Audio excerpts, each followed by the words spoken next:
अस्सलाम वालेकुम everyone, welcome to Lahori Pave. I hope so you all are good. तो आज जैसे कि आप लोग देख सकते हैं कि ये वीडियो थोड़ी सी एजुकेशनल पर्पस से रिलेटेड इन्फॉर्मेटिव है। तो आई होप सो ये उन स्टूडेंट्स के लिए बेनिफिशियल होगी जिनके मैट्रिक या इंटरमीडिएट के एग्ज़ाम्स हैं, क्योंकि बोर्ड ने एक पेपर पैटर्न और स्टडी से रिलेटेड कुछ स्केड्यूल और स्कीम जो है शेयर की है और रेकमेंड की है जो स्टूडेंट्स के लिए बेनिफिशियल होगी। आज हम उसी को डिस्कस करेंगे कि स्टूडेंट्स जिनके मैट्रिक और इंटर के एग्ज़ाम्स होने वाले हैं इसी ईयर में, वो किस पैटर्न के अकॉर्डिंग अगर अपनी स्टडी करते हैं, प्रिपरेशन करते हैं एग्ज़ाम से रिलेटेड, तो उनके मार्क्स जो वो अच्छे से स्कोर कर सकते हैं या वो पेपर अच्छे से अटैम्प्ट कर सकते हैं। क्योंकि बोर्ड ने जो स्कीम रेकमेंड की है उसके अकॉर्डिंग जो 3 तरह से स्टूडेंट्स को एनालाइज़ किया जाएगा उनके एग्ज़ाम्स में। तो उसके लिए सबसे पहले तो थोरो रीडिंग बहुत ज़रूरी है बुक की। So I recommend to all students कि आप लोग जो है थोरो रीडिंग करो बुक की। आप लोग पहले पूरी तरह बुक को पढ़ो, अच्छे से पढ़ो, उसके कंसेप्ट्स को अच्छे से ग्रैस्प करो ताकि वो कंसेप्ट्स क्लियर हों। Then you have to follow the scheme that is recommended by board. So let's start. तो जिन 3 तरीक़ों से स्टूडेंट्स को एनालाइज़ किया जाएगा, मतलब किस तरह के 3 तरह के क्वेश्चन स्टूडेंट्स को एग्ज़ाम में दिए जाएंगे, उनमें से नंबर 1 है नॉलेज, सेकंड वन है अंडरस्टैंडिंग और एप्लीकेशन। मतलब फर्स्ट वन है नॉलेज के स्टूडेंट को कितनी नॉलेज है, बुकिश नॉलेज उसकी चेक की जाएगी, उसके अकॉर्डिंग एनालाइज़ किया जाएगा। अंडरस्टैंडिंग है, उसमें स्टूडेंट्स के कंसेप्ट चेक किए जाएंगे। और थर्ड वन है एप्लीकेशन, कि जो स्टूडेंट ने पढ़ा है अगर उसको एप्लीकेबल करना है किसी भी फील्ड में या किसी भी क्वेश्चन के अकॉर्डिंग, तो उसको किस तरह से एप्लीकेबल वो करता है, तो ये चीज़ें एनालाइज़ की जाएंगी। तो अभी सबसे पहले हम नॉलेज को डिस्कस करते हैं। So let's move towards knowledge. तो नॉलेज वाले पोर्शन में मतलब पूरे पेपर में से 100% होगा पूरा पेपर, तो उस 100% में से 50% जो है वो नॉलेज बेस्ड क्वेश्चंस होंगे। मतलब पूरे पेपर का 50% जो है नॉलेज बेस्ड होगा। अब वो नॉलेज किस हिसाब से मतलब उसको नॉलेज बेस्ड कहा गया है, वो नॉलेज बुकिश नॉलेज है। मतलब बुक में से ही क्वेश्चंस आएंगे और बुक से किस तरह से स्टूडेंट ने थोरो रीडिंग की है कि वो उसके क्वेश्चंस के आंसर्स दे पाए। अब इसमें इसके लिए मैं ये कह रही थी कि बच्चों को चाहिए कि वो मैक्सिमम जो है बुक रीडिंग करें, क्योंकि बुकिश नॉलेज में से मैक्सिमम पोर्शन आ रहा है जो कि 50% है। और वो बुकिश नॉलेज अगर आप लोग हो कर पाते हो उसको अच्छे से ग्रैस्प उन सब कंसेप्ट को, तो 50% जो है वो ईजी है स्कोर करना। उसमें ज़्यादा कोई कंसेप्ट नहीं है, कुछ भी नहीं है। तो नॉलेज वाला पोर्शन 50% है जो कि बुक में से ही आएगा। और अगर 10 क्वेश्चन है तो 10 में से 5 क्वेश्चन जो हैं वो नॉलेज बेस्ड क्वेश्चंस होंगे। मतलब हर 10 क्वेश्चंस में से 5 तो लाजमी है कि नॉलेज बेस्ड हो।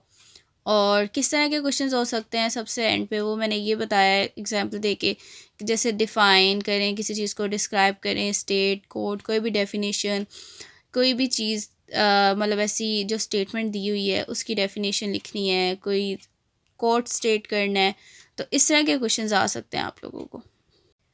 तो सेकंड पोर्शन है हमारा जो कि अंडरस्टैंडिंग बेस्ड है। मतलब वो क्वेश्चंस जो अंडरस्टैंडिंग बेस्ड आएंगे उनका पोर्शन 35% है। फर्स्ट वन जो नॉलेज बेस्ड थे वो तो थे 50%। अब उसके अलावा 35% है अंडरस्टैंडिंग बेस्ड। तो अब ये किस तरह के होंगे, ये वाला जो पार्ट है क्वेश्चंस का, ये कंसेप्ट बेस्ड होगा।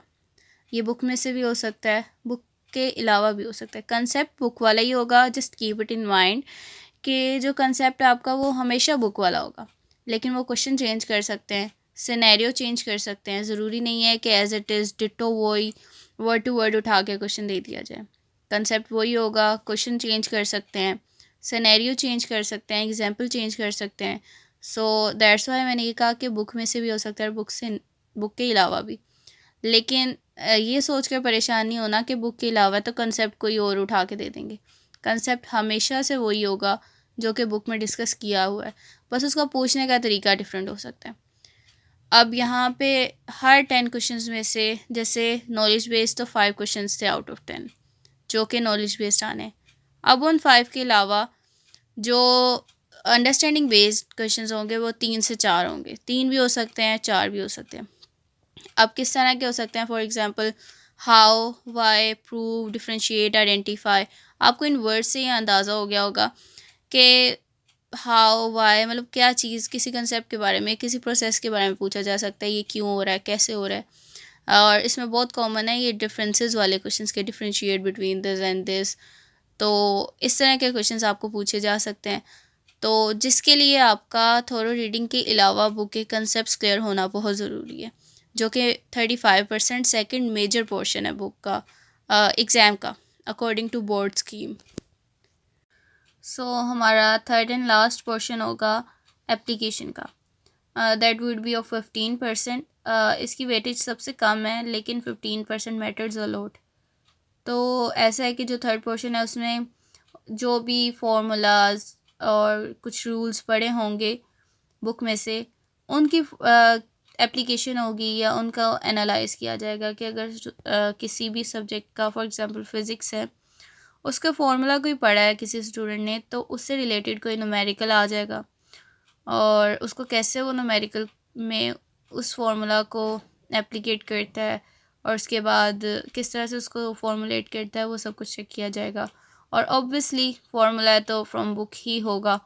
इसमें अगर 10 क्वेश्चंस हैं तो जैसे फर्स्ट पोर्शन में 5 थे knowledge based, understanding based 3 to 4 थे, और एप्लीकेशन बेस्ड में 1 से 2 सवाल आता आएंगे जो कि एप्लीकेशन बेस्ड होंगे, मतलब फार्मूला से रिलेटेड या थोड़े रूल्स एंड रेगुलेशन से रिलेटेड। अब यहाँ पे एग्जांपल दी है मैंने कि लास्ट पे कि किस तरह के वर्ड्स यूज़ हो सकते हैं उसमें। जैसे यूजेस पूछ सकते हैं किसी भी चीज़ के, स्कोप, कुछ प्रेडिक्ट करना है, और फॉर्मुलेट सेम वही चीज़ के फार्मूला के बारे में पूछा जाएगा कि फार्मूला दिया और न्यूमेरिकल है अगर तो उसको सॉल्व करना है। अगर कोई चीज़ क्वेश्चन बता दिया गया है और उसकी रीज़न पूछी गई है तो वो भी एप्लीकेशन में ही आएगा, जो कि 15% पोर्शन है।